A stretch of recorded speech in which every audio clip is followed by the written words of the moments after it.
Hello out there to everyone viewing this video. My name is Brother Dana Stevens, and I'm coming to you and going to say some of the same words that I used in a video I created a little over a year ago, that by the time this video is over with, many of my white family and church family once again will reject me and dislike me. But I need to put this out there and put this out there right now.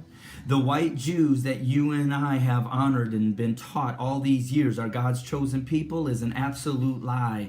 They are imposters. They are fake. They are descendants of the Romans that rose up into power in between the New Testament and the Old Testament that we as Christians believe was the Dark Ages. But God was speaking.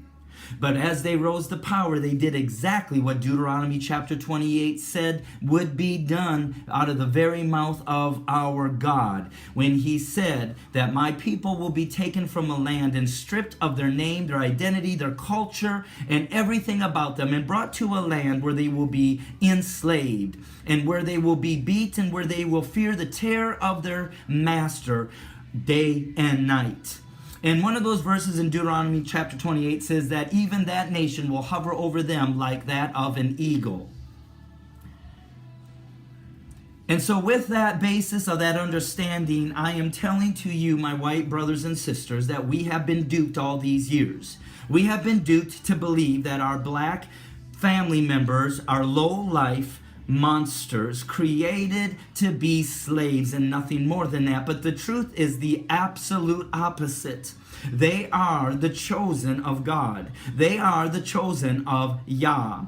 And God, even the God that we say we call upon in Christianity, is coming back to redeem his people. And it makes it very clear that the nation that held his people in slavery are going to fall, much like Pharaoh fell when he refused to let God's chosen people go. And I know you're going to doubt me and say, prove it. But my question is this: how much proof do you and I have on the things that you and I believe that we've been taught? I've never done research.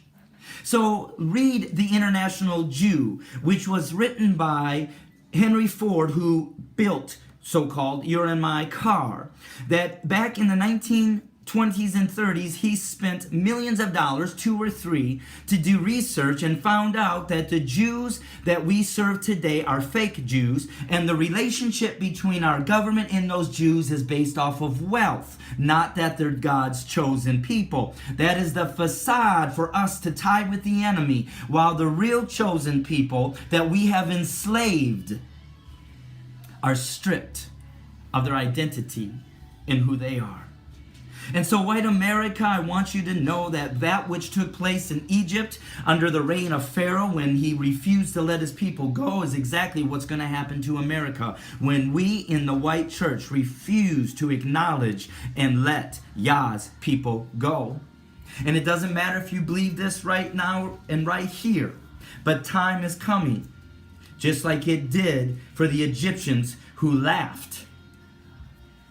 And so we have a lot of forgiveness to do in the white church. And this is why I know we do, because there's no way we love and honor our black brothers and sisters in this country outside of the knowledge that they are God's chosen people as equal as we do the Jews. And I even was kicked out of a church, and I was literally kicked out of a church of a black pastor, because he said that I'm preaching a black Jesus, and that I am bringing in separation, and that I should not focus. Even as us as whites now are going to say we shouldn't focus. It doesn't matter. Under Jesus, we're all one. But then my question is this: why have you given so much honor and so much devotion and purpose in this country to defend and to protect the Jews? Our attitude is not the same. You actually hated on President Obama because you thought that he was not going to love on God's chosen people, the Jews that are living in Israel. And as a nation, if we want to be blessed, we must be a blessing and a protection of God's chosen people. And all of my white evangelical teachers and pastors and preachers teach that. So now why does that change? Because we found out that we are protecting the wrong people, and actually the people that we need to be protecting and acknowledging are the very people we have enslaved. Skin color. It's skin color. Even in my black church, it's skin color, that you've been taught by my white people that to believe that Jesus or Yeshua, yeah, my white people are going to say, come on, he was not black. Well, he sure was not blonde hair, blue-eyed the way that we portray him. He was far from that. So now why are we picking out details when we have lived with a complete opposite of a detail in the way that we portray Jesus Christ? Well, Henry Ford was the one that revealed that the Jews were actually fake. And the government told him that he would not be allowed to publish that book. And if he did, they would destroy his business. And then you get Hitler, that we have been taught is a bad man because of what he did to the Jews. Well, yes, that is true. But guess what? Hitler himself knew that the Jews were fake and that the blacks, the Africans that we enslaved in this country were actually the real chosen people of God. So America has distanced ourselves from learning anything about Hitler except for he was a bad man. But there is some truth in that bad man that we as a bad country, white country, are failing to acknowledge. And so we're going to have to love Yah's real chosen people as much as we love the white Jews. We've acknowledged to these white Jews. See, and this Holocaust is a foreshadow of what we need to do with our hearts when we find out and are made to understand the truth. That we must acknowledge that this black Holocaust has happened and is still happening.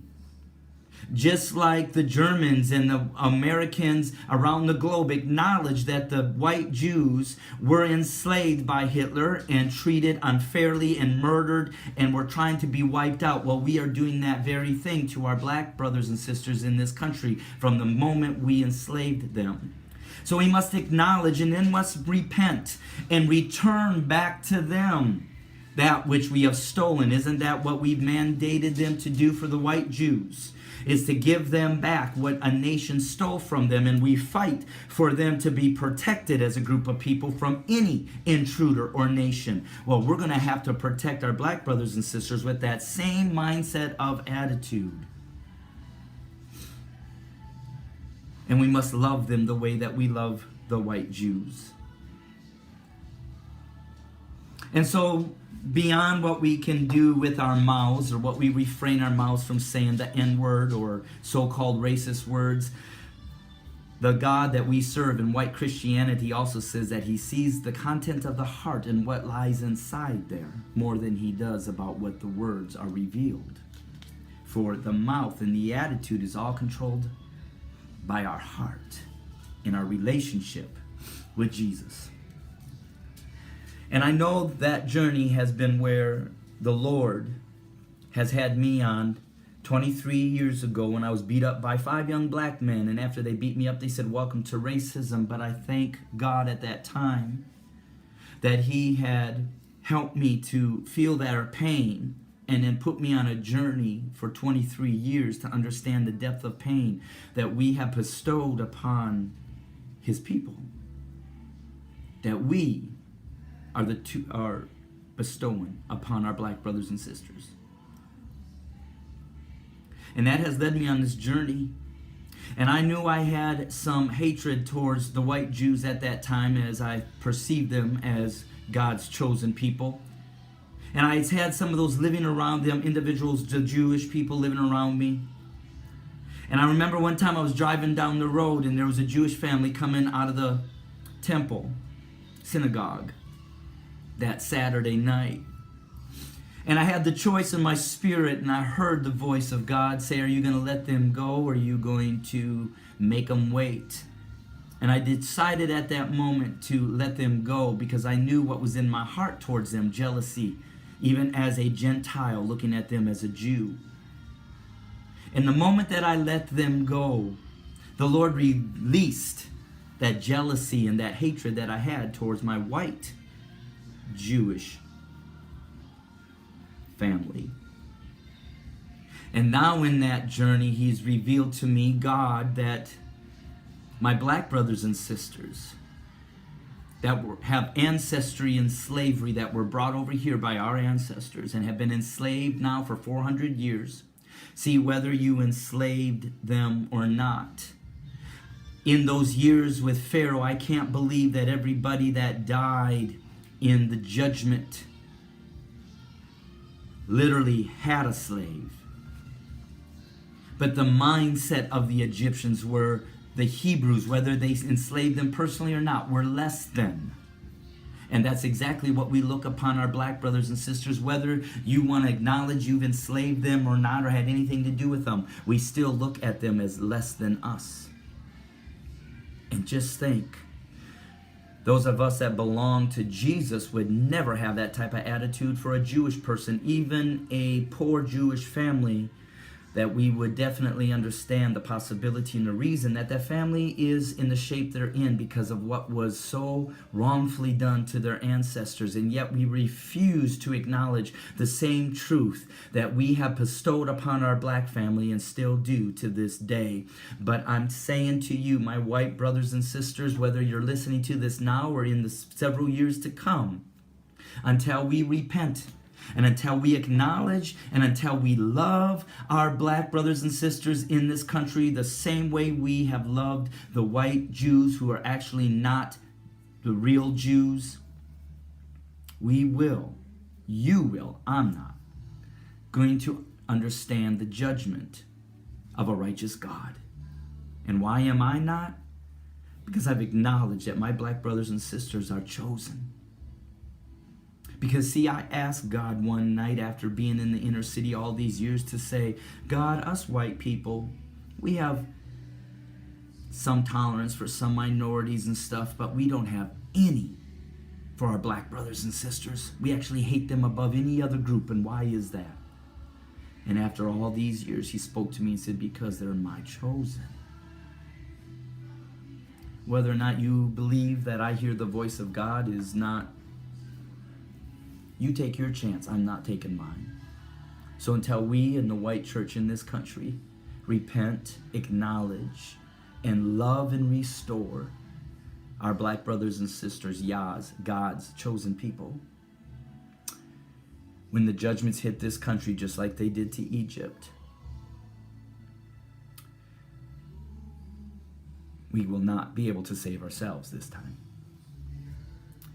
OneLoveSociety.love. If you're one of my white brothers and sisters, and there's several of you out there, you know we've come together that know this truth, please contact me, because we need to build a team to go back to our own family members, white family members, to begin to speak the truth, because there is going to be so much hardship coming upon my white brothers and sisters in these years to come, to get them to acknowledge and let God's people go, which those of you that know what I'm talking about, this resonates with you with joy, because you know who they are and not anger or fear or jealousy. And if you're listening to this and you're one of my white brothers or sisters, and this is not residing in your spirit, then I'm telling you, you need to open your spirit and really ask the God that you serve the truth. Because those of us that have, this brings joy to us to understand that we are privileged enough to be in communication and to be in fellowship with the chosen people of God. Because then at that point, there's no longer Greek or Jew. We're all one, loved by God, loved by Yeshua, loved by Jesus. But I'll never fail to acknowledge that they're His, God, the Most High's chosen. Join the One Love Society movement. And let's get this truth out to both sides, but especially to my white brothers and sisters before the death of judgment hits this country. Like I said, I'm Dana, Brother Dana Stevens, and wrapping this up. And I know there's probably several again of my white family that I have now created to be enemies. But I'm going to speak the truth because that truth has set me free. And I know it's going to set some of my white family members free. So, God bless.